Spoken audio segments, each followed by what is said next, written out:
Shalom, salam sejahtera bagi Bapak Ibu Saudara-saudara, anak-anak yang dikasihi oleh Tuhan Yesus Kristus.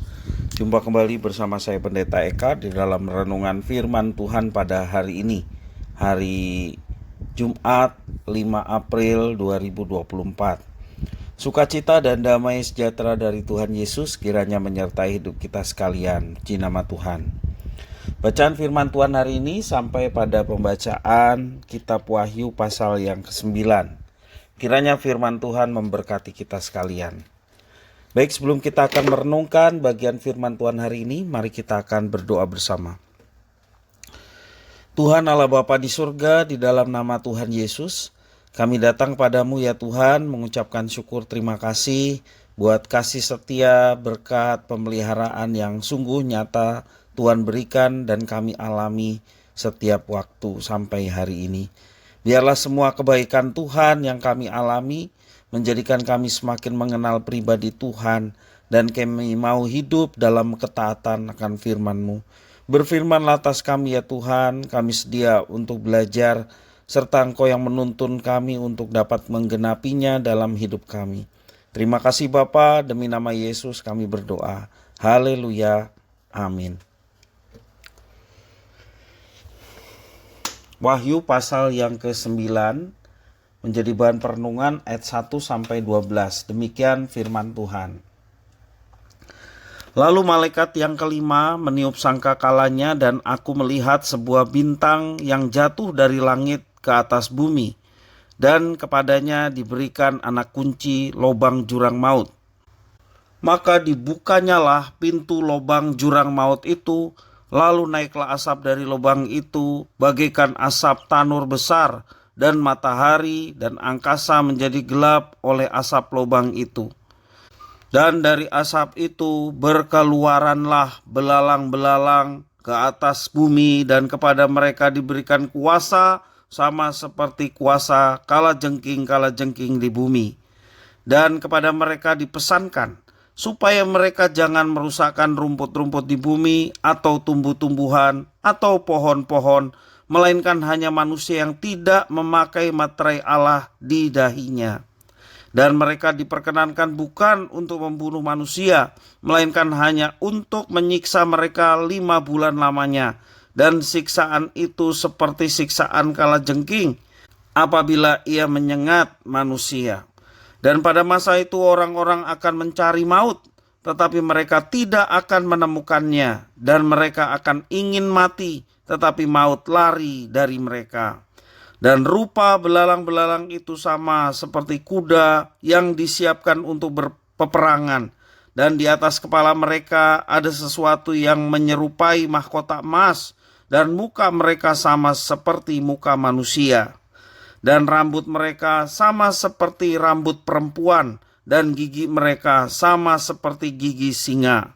Dan dada mereka sama seperti baju zirah, dan bunyi sayap mereka bagaikan bunyi kereta-kereta yang ditarik banyak kuda, yang sedang lari di medan peperangan.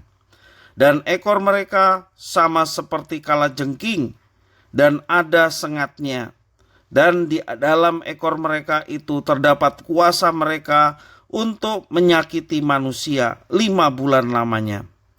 Dan raja yang memerintah mereka ialah malaikat jurang maut, namanya dalam bahasa Ibrani ialah Abaddon, dan dalam bahasa Yunani ialah Apollyon.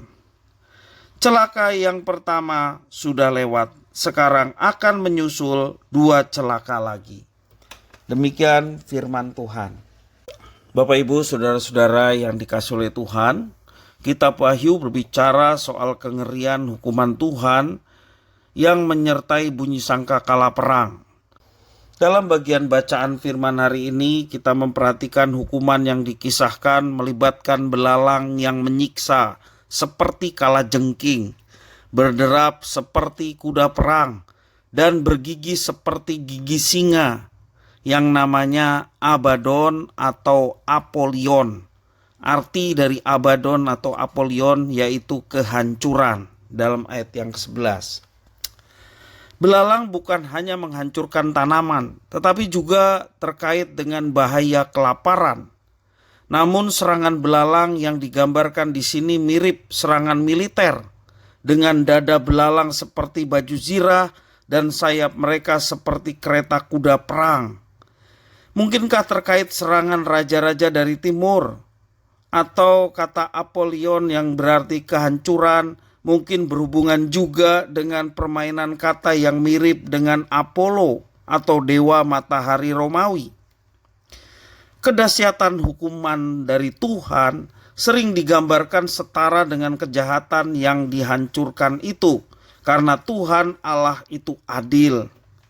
Namun penghakiman hukuman dari Tuhan Allah tidak menjamin terjadinya pertobatan.